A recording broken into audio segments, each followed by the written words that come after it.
what's good, Joe? Welcome back to Anomalous and Cherry doing Cup of Fortune. But there ain't no fucking wheel for it, and I've covered Wheel of Fortune before on my channel.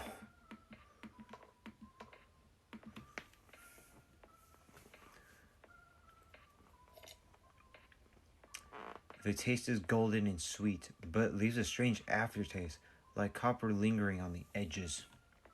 A strange warmth pulls in my veins, but it feels heavy, ominous, like it's pulling me towards something I can't see yet. Sure. What the fuck? This is called an omnidirectional observer. What is so omnidimensional about it? Oh wait, it is dimensional, but omni, bro. What? Like entirety type shit? I don't like that. No, don't speak to me again. What the fuck? There. Fuck you, you creepy fucking creature. That is the Cup of Fortune. Enjoy this episode. Please hit your next video. Bye-bye.